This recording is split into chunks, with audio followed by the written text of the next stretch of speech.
للأسف أمور البيدوفيليا والطقوس الشيطانية جاي تصير أطفال ما جاي توقف، وللأسف حلقة اليوم هي تعتبر أحداثها كلش حديثة. فإذا أول مرة تشوفني، هاي الحلقة الثالثة من سلسلة بيدوفيليا والطقوس الشيطانية اللي تمنيت ما تكون سلسلة هي.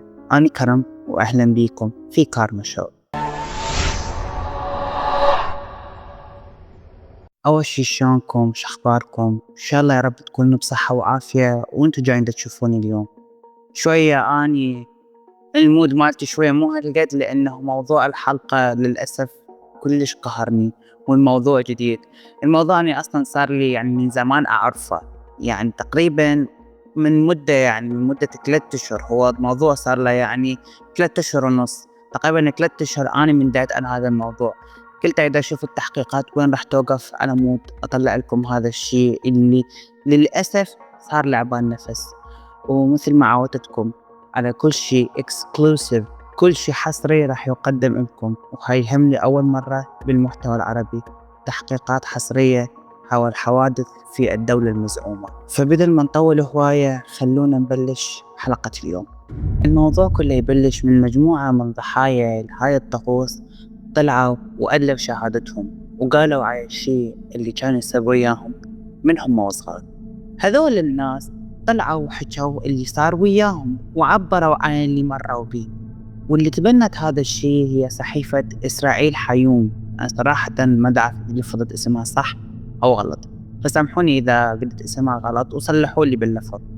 المهم، هاي الصحيفة تبنت الشهادات مال هذول الضحايا، وقررت تعرض هاي الشهادات على أطباء نفسيين وأكاديميين، والصدمة إنه هاي الشهادات حقيقية. وبدل ما نطول أكثر، خلي أسولف لكم شنو صار ويا هذول الضحايا. أول شيء، الضحايا هذول هم كانوا أطفال، كانوا بعمر 6 و7 سنوات. كانوا يتم اختطافهم أو كان يتم تسليمهم بالاتفاق ويا أهلهم وأقاربهم. أي نعم، مثل ما سمعت، كانوا أكو آباء وأبهات يسلمون أطفالهم من أجل هاي الأمور والطقوس الشيطانية، لأنه في سبيل يحاولون يحصلون على رضا هاي الجماعات والسلطة المزعومة. أحد الضحايا صرح إنه أبوه هو اللي قدم لهاي الجماعات مقابل مبلغ مالي وإعفاءات من بعض الأمور، ومن قدمه هذا الطفل اتعرض إلى اعتداء غير أخلاقي. وصلت قوته إنه هذا الطفل سووا له عملية من المكان الخلفي للولد. أتمنى تكونوا فهمتوا أنا شنو دا أقصد. الولد إلى الآن دا يعاني من آثار الصدمة، ومنحاول إنه يسولف هذا الشيء أهله ما صدقوا، وأبوه قال له أنت كذاب وماكو شيء هيك صار وياك. ومن هنا بدت هاي رحلة المعاناة مالته. هنا مجموعة من الشهادات وصفت كذلك الأماكن اللي صارت بيها هاي الطقوس. فمن الأماكن اللي صارت بيها هاي الطقوس يا أما غابات أو مقابر أو أماكن نائية، ويفضل لو أكو غرفة واسعة وفوسة أو مكان متروك، أو حتى لو بناية مهجورة، أو حتى لو يكون بمكان مطلع على بحر ويكون حوله العديد من الصخور. وحسب التحقيقات إنه بكل مكان كانت تتم بيه هاي الطقوس السحرية كان إلها نوع من أنواع الطقوس اللي يسووها، بمعنى إن الطقوس هاي تتغير كل ما تغير المكان. فمثلا عندكم بالغابات كانوا يسوون نجمة خماسية ويحوطوها بدائرة، فتكون يا أما من الخشب أو يا أما تكون من الحصى، ويفضل أن يكون الحصى أسود. وورا ما يسووها يحطون شموع عند كل زاوية من زوايا النجمة، ويحطون بالأخير الفاس يم النجمة، وتحديدا إن ما نقول ينشخوها بصف الدائرة. ينشخوها معناها يغرزوها، بس ينشخوها هذا مصطلح عراقي. ومنها تمجي الطقوس هاي تكون عبارة على أن يجيبون الضحية ويحطوها بنص هاي النجمة، وأول ما يبدون يكونون مقيدين الضحية. حسب شهادة أحد الضحايا، قالت من صارت هاي الطقوس بالغابة قيدوني وطلعوا مخطوطة توراتية كانت تحكي عن قصة ذبح نبي الله إسحاق، وأنا جاي أقتبس شهادة الضحية. قالت استمر بقراءة هذا النص التوراتي، وبالأخير حط السكينة على رقبتي وقال أمرني ربي بإنزال السكين. وتقول وراها حط السكينة ثبتها يم راسي، وبدت عملية الاغتصاب. قالت بوقتها كانوا اكو ناس يرددون كلام حوله، واني ما كنت افتهم اللي صار. وترى هاي الطقوس ليش قلت لكم مختلفة؟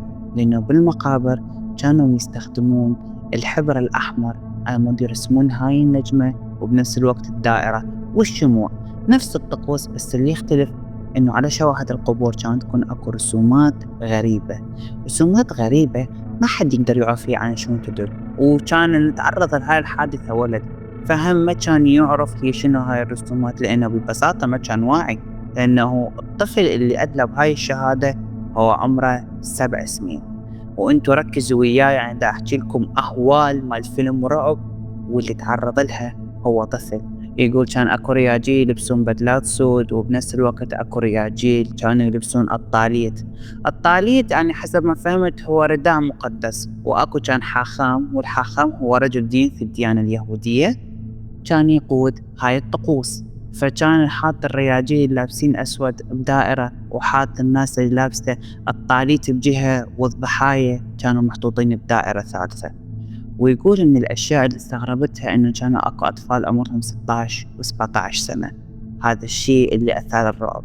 وتخيلوا إنه من الأطفال اللي تعرضوا للاعتداء، بس الأطفال البقية يقول أغلبهم كان مصيرهم إنه يموتون.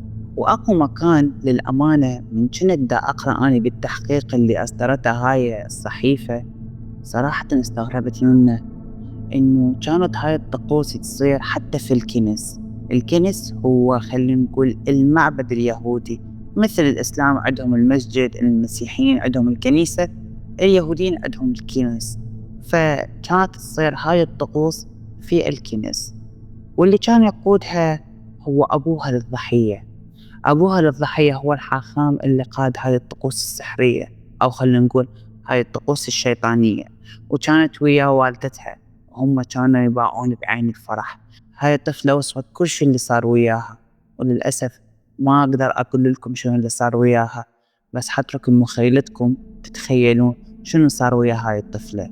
بالمناسبة هي عايشة مو ميتة، فتخيلوا شنو شافت لدرجة إنه هي ما قاعد تقدر تتقبل حالها. وبالمناسبة ترى كانوا المعتدين هم من النخبة والرجال البارزين، سواء من فنانين أو سياسيين، وعادي يكونون من الناس اللي معروفين بالأوساط الاجتماعية. وراح أثبت لكم بعدين كلامي. المهم، وكان أكثر واحد يسوي هاي الأمور الغير أخلاقية ويشارك بهاي الطقوس الشيطانية كان ينفخ ببوق. هذا البوق دائما ينفخ بنهاية السنة العبرية، يدل على إنه يعني حتجي سنة جديدة وتكون السنة أحلى. وما حد يقدر ينفخه بس اللي يكون الأكثر جدارة، واللي يكون روحيا واصل إلى مرتبة كلش عالية. فتخيلوا إنه الشخص اللي ينفخ بهاي الطقوس الشيطانية هو أكثر شخص سوى أمور سوداوية ويا الأطفال.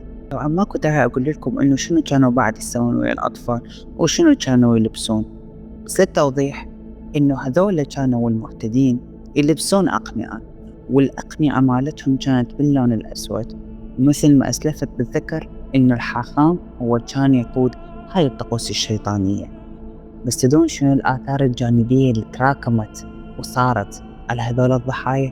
أول شيء قبل ما أقول لكم، أكيد رح يجي سؤال بقلبكم، يقول مثلا هذول الأطفال ما عرفوا يصرخون، ما عرفوا يطلبون النجدة إذا هم بيجي أماكن لابد إنه واحد يفوت ويقدر يسمعهم. أحب أقول لكم بكل بساطة إنه هذول الأطفال كانوا يتعرضون إلى نوع من أنواع خلينا نقول تراتيل أو تعاويذ للصلاة اسمها المانترا. المانترا بالسنسكريتية حسب ما أتذكر إنه هاي كلمة هي أصلا كلمة سنسكريتية، معناها التواصل مع العقل أو الراحة مع العقل، أو شلون أقول لكم السلام مع العقل. وبنفس الوقت المانترا هي تعاويذ تقرأ أثناء أداء اليوغا، أو خلينا نقول الريلاكسيشن. وهاي صراحة يعني من الأمور اللي أني ما أحبها. اليوغا أني صح أقول إنه اليوغا مفيدة، إنه كأنه إحنا نصفي حياتنا ونركز على إنه إحنا شلون نجلب الطاقة الإيجابية لنفسنا عن طريق إنه إحنا ندخل بسكينة ونشوف دائما الجانب الإيجابي. لكن إلا الجانب الروحاني صراحة من هاي اليوغا أني ما أحبه، لأنه للأمانة المانترا هي عبارة قلت لكم عن أناشيد وصلوات غير محببة إنه نقولها. وبالمناسبة المانترا اللي كانوا يقولوها هاي الجماعة هي عبارة عن بعض النصوص التوراتية وبعض الكلمات من الأغاني، أو كذلك كلمات يعني مقتبسة، مو شي يعني هم ما جاي يقتبسون نص ديني أو نص توراتي، هم دا يقتبسون من كل شي وبدون يغنوها على فد نمط معين، بحيث إنه المعتدي والضحية رأسا يصير عندهم نوع من أنواع إنه يغيب الوعي عنهم، فلذلك يبدون يسوون كل شي بس وهم ما حاسين على بعض. أتمنى تكونوا فهمتوني بيجي نقطة. وطبعا راح أنزل لكم أني صور شهادات الضحايا اللي مروا بهاي الحالة. أول شي يعرفون إن الأثر الجسدي إنه إحنا نعرفه كل زين، بس تدرون إن الأثر النفسي شنو حيسبب؟ الأثر النفسي أول شي راح يكون كالآتي: إن العقل مرات من يكون الشخص يفوت بتجربة يكون كلش سيئة وتنتج عنها مشاعر سلبية، يحاول العقل على إنه هو يفصلها عن العقل الواعي، وكل ما تكررت هاي الأحداث والمشاعر السلبية كل ما يفصلها أكثر، وهذا الشيء يكون له أثر نفسي سلبي على الشخص، لأنه هذا يزيد من حالات العنف والانفعال، وهذا الشيء اللي يولد حالات إنه يجرم بنفسه، وكثير من الحالات اللي تخلي الشخص يتأذى وتضرب جواته ندوب.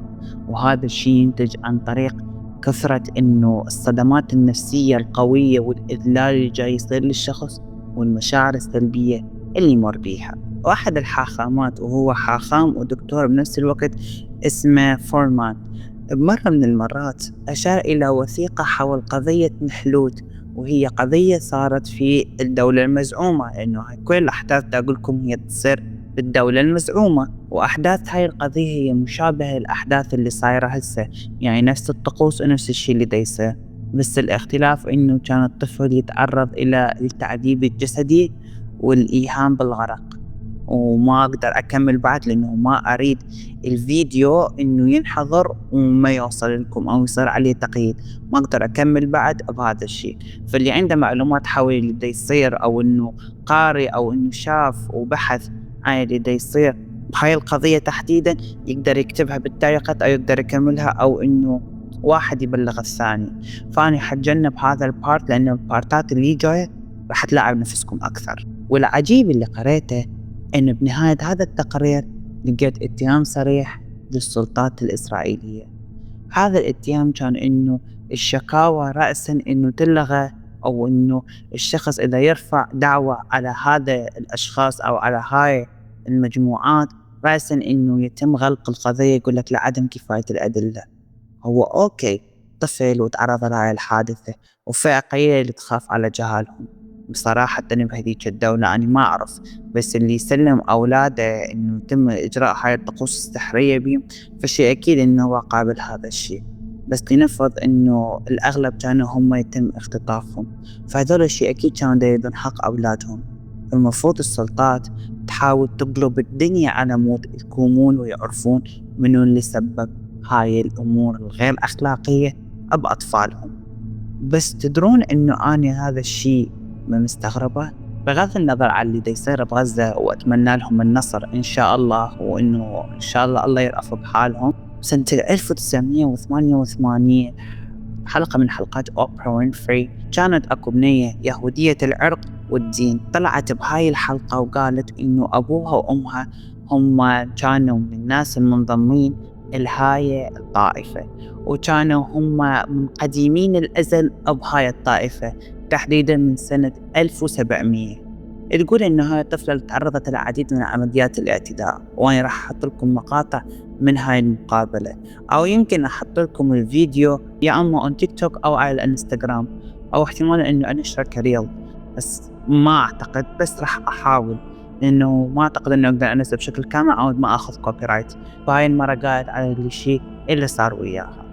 هسه بخصوص هل هاي الطقوس هم يسووها اليهود، أو هل هاي الطقوس هي موجودة في الديانة اليهودية؟